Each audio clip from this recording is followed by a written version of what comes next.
Good evening to everyone. ज्ञान दर्शन के online platform में आपका बहुत बहुत स्वागत है।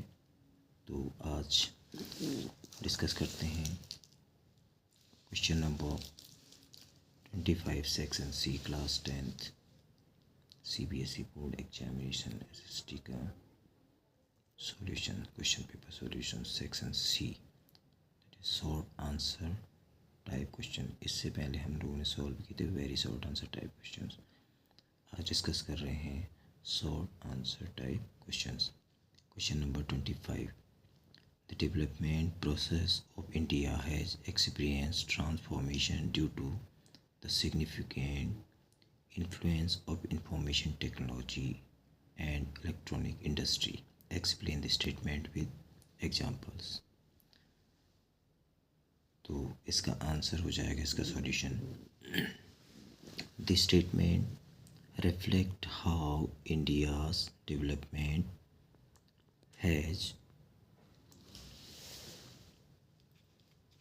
evolved with the integration of information technology and the electronic industry, showcasing examples such as the rise of software outsourcing companies like Infosys and the establishment of manufacturing hubs like Bengaluru's electronic city. And then next question number 26.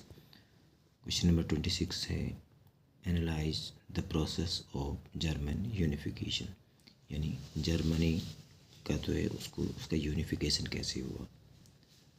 और या एक choice है question number इसका B है analyse the process of Italian unification. यह बात कर रहे हैं इटालियन यूनिफिकेशन की। तो जर्मन यूनिफिकेशन की अगर हम लोग बात करते हैं तो उसका सॉल्यूशन है the German unification process involve the consolidation of various German states into a single nation state under Prussian leadership, culminating in the Franco-Prussian War and the proclamation of the German Empire in 1871।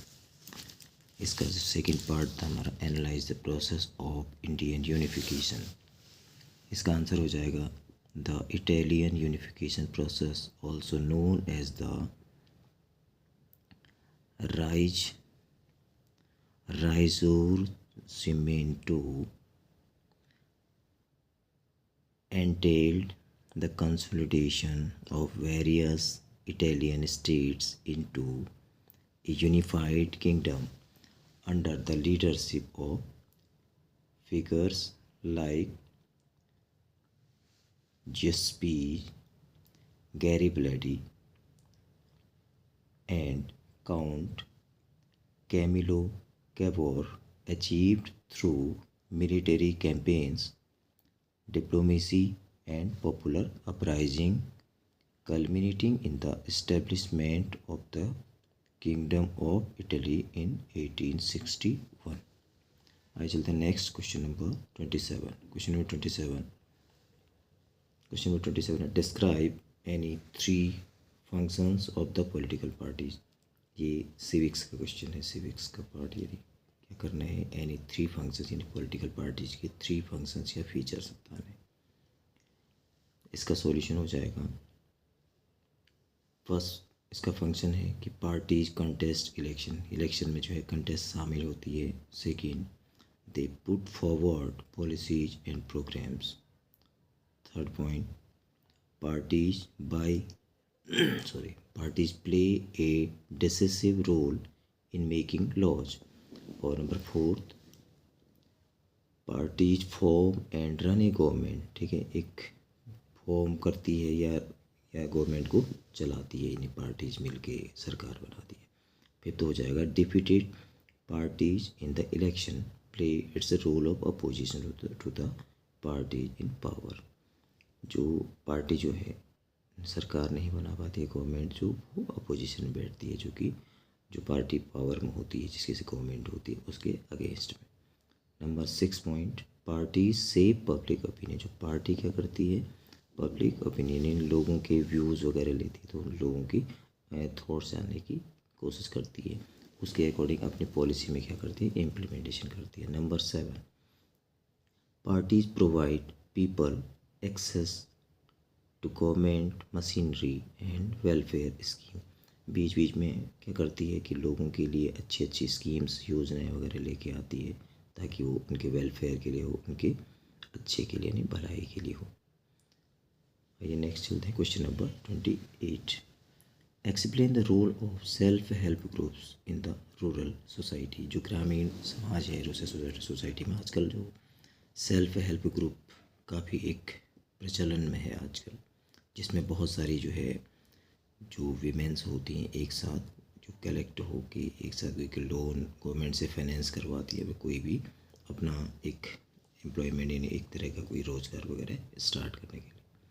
Solution इसका हो जाएगा कि self help groups empower rural communities specially women by, first point इसका हो जाएगा financial inclusion, एक तो financial inclusion के लिए दे पूल सेविंग एंड ऑफर, इसमें लिख देंगे offer micro loans by passing dependence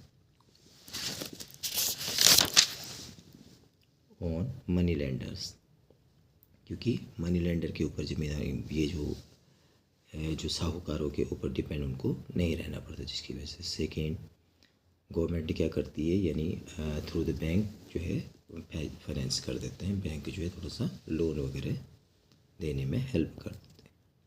second point इसका हो जाएगा इनकम जनरेशन, इससे क्या होगी फिर अर्निंग होती है, जैसे self help group provide training and resources to start, जैसे छोटे छोटे स्मॉल बिजनेसेस हैं उनके लिए क्या करती हैं, तो उनको ट्रेनिंग वगैरह करके ट्रेन वगैरह करके उनको जॉब के लिए क्या करती हैं, उनको कैपेबल बनाती हैं। It means creating new income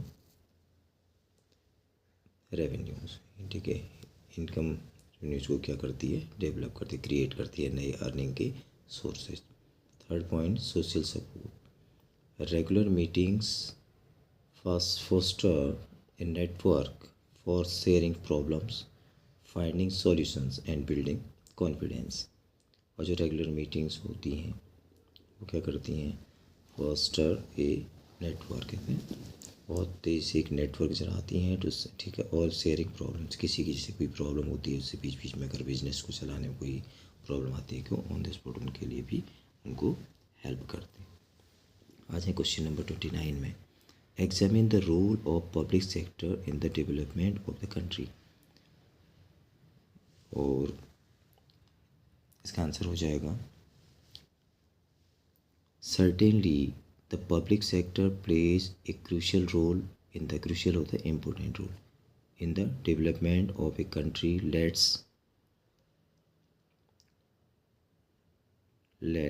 delve into its contributions। इसमें फर्स्ट पॉइंट आता है इनकम जनरेशन, एक तो इनकम जनरेशन होती है, और सेकंड आपका आता है एम्प्लॉयमेंट अपॉर्चुनिटीज, यानी जॉब की संभावनाएं होती हैं, मिलते चांसेज होते हैं। नेक्स्ट हो जाएगा इंडस्ट्रियल बेस फॉर्मेशन, एक इंडस्ट्री का एक बेस बनता है, एक फाउंडेशन रेडी होता है। नेक्स्ट पॉइंट हो जाएगा इम्पोर्ट एंड एक्सपोर्ट कर सकते हैं, और इसके बाद लास्ट पॉइंट इसका होगा ग्रॉस डोमेस्टिक कैपिटल फॉर्मेशन, जो कंट्री के अंदर रह के जो हम लोग जो है कुछ अर्निंग करते हैं वो आता है ग्रॉस डोमेस्टिक कैपिटल, तो वो भी फॉर्म होती है, बनती है। अब इनकम जनरेशन में हम लोग बात करें तो this sector contribute significantly to the national income by engaging in various economic activities. Their revenue generation help, उनका जो